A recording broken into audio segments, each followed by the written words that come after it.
Cycle, it's too professional. Call it week of trainings. Week of trainings. My week of trainings. Day 1, day 2, Monday, Wednesday. I train 2 days. Train 2 days, I have 90 minutes. Probably. Looks like. I'll have 3 drills each day. 3 drills. No more, no less. 3 drills. Maybe you have a short 10 minutes where you can really make kind of a warm-up. You could have the activation. It's not the main part of the training, so we have 3 drills. We have 6 drills per week. We start 5th September 2022. We have 11 weeks until the first break. The first break in fall season. 11 weeks. 11 weeks. 11 weeks into 6 drills, it's 66 drills. And the season, it's over. The fall season. Then we have a break. November, December, we're not really training. Then we go back in spring season. We start in our week 12. And the season is going to run probably until having 21, 22 weeks of training. So one season has 22 weeks of training. 22 into 6. It's 66 into 2, so it's 132. 132 drills, 132 drills. If my math is not wrong, it's the drills that we have for under 9s, 10s, 11s, 12s, 13s, 14s during a year. 132 drills. 12, if I'm not wrong. 12 that we know. We are individually talking. We are not talking about collective ideas. We are not talking about progressing, creating, finalizing, defending the progression. I'm talking about under 9s, under 12s, specifically under 9s. No, I'm starting from the beginning. This year compared to last year's, there's going to be a lot of how to organize the content besides then explaining the content. But I have 12 roles that I want to address. Eventually, I want to explain things for 12 different roles. The player with the ball free, the player with the ball press, the player with the ball with intention to score, things of the receiver, first defender, second defender, but I only have 6 drills. What I'm going to do? No, I'm going to do 1 week of training, some roles, the next week, different roles. Yeah, but then, no, and I'm going to do cycles of it, no? 1 week, these 6 roles. Second week, these other 6 roles. Then, in your 3rd week, you are coming back to the roles that you did initially in the 1st week. Under 9s, you want to know how many they are going to remember?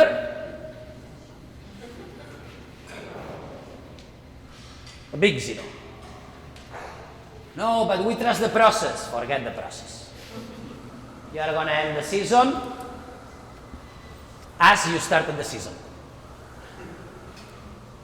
And this is dramatic indeed, no? So, what do we do? If I want to cover for everything, for sure, I'm not going to be able to really get the level of specificity and adaptation that I want. So probably what we need to do is to decide what roles come first, what roles can wait and can be done in other years. And now I have a question for myself again. Because you're going to tell me, Mickey, you live in Walt Disney, in LA. Because we can do that, but we have no academy methodology in place. So actually, me, Coach John, what I do with under 9s, it's completely different than what Coach Peter is going to do with under 10s. Ergo, welcome to the United States. Welcome to the second problem of the United States. First one, we don't defend. Second one, this is everyone following their own way, and don't explain me to work as a unit, to work as a club, to have things organized, and to be just a part of the process. I'm not a part of the process. I'm Coach John, and I am the process. Result.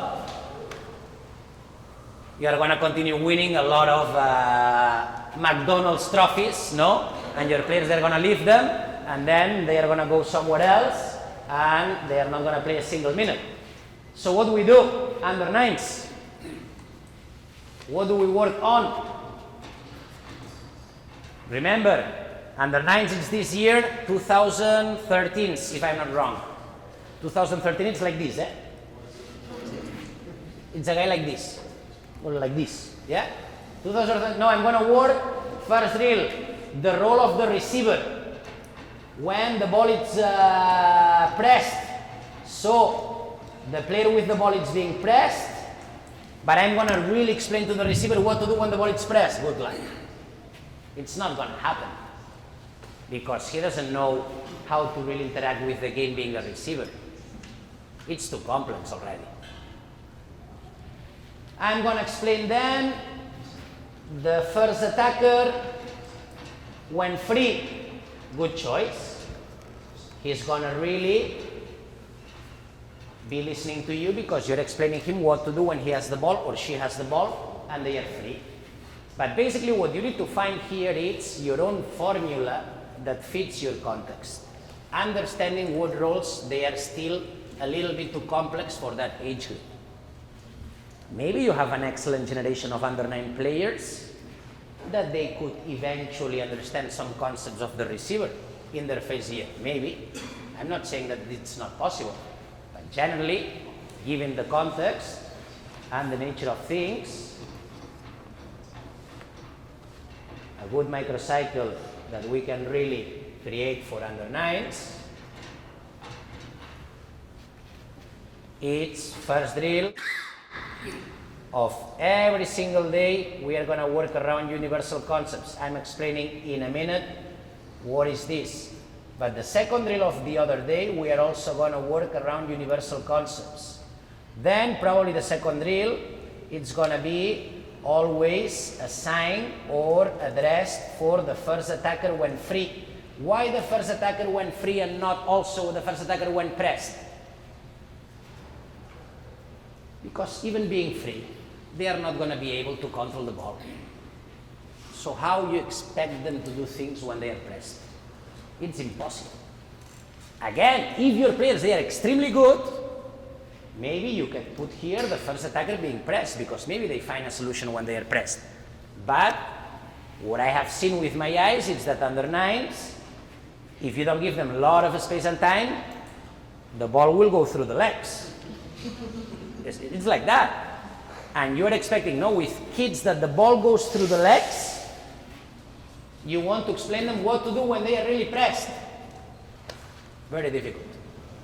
So, in 2 drills, I'm gonna be really showing these things. So, 4 drills of my week of training, only 1 role addressed out of the 12. Then, what I can do in the 3rd drill?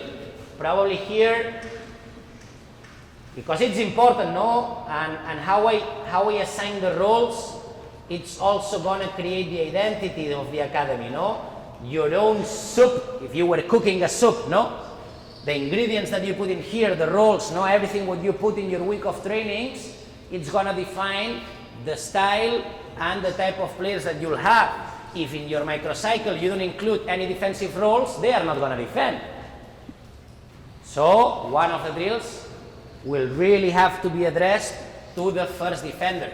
We're going to explain our little kids what to do when they are defending and when they are close to the ball. If we explain it well and we make it stable, in the time, we may get some adaptations. What's the last role? Yeah, Mickey, this is fantastic. But here, what happens if they are close to the goal and they have to finish? They will not know anything. Probably they'll do it instantly, naturally, which is good. But the last role probably it's the first attacker, the player with the ball with the intention to score. So we will include drills in here that they have the element of finishing. I'm not telling that the other drills they cannot have goals. We can have them goals. But where we're going to put our attention, our eyes, our efforts, it's going to be in discovering them these roles and the concepts inside these roles, because so far I have not been specific. I'm just being very methodological and organized, but we have not talked a single idea yet of soccer. But I'm bringing you down to the place that when we start talking, we are all in the same page. Yes? Important this as well. So that could be a microcycle for under 9s. And what are under 10s? Under 10s we're going to do the same? No, under 10s we're not going to do the same. Under 10s, we expect to have met some of the targets that they were in under 9s. So maybe in under 10s, universal concepts, which they are very basic ideas, I already removed them out of the equation because I don't want to continue working on universal concepts. It's over. There are a few of them, they are understood, they are doing it well. Maybe here in under 10s, I'm starting with the first attacker when the player with the ball is being pressed. Hey, first attacker, but now pressed. And what I'm gonna do with these two, I keep these two? No, maybe now with one I have enough. So here I start putting in under 10s. Why not things of the receiver? The receiver probably when the ball is free, not yet when the ball is pressed. So I'll need to create a progression over the ages until in under 11s, under 12s, more or less, I have covered all the individual roles. But you're gonna tell me, yeah, your vision is incredible, my friend. But what do we do when we play games? Because as we know, our salary depends on winning games on the weekend. So how we address the collective structure if we are only targeting individual things? And now and then, maybe every 2 weeks, you can take one of these roles and put a collective structure. So you will guide them how to be in the game a little bit. Yeah, don't take everything as it is. You can your own formula. Yes, you can really mix things in there, but don't put me in a week of trainings for an under 19 all the week collective things. It makes no sense because we are not developing players. Yeah, and it should be the target. It should be the target.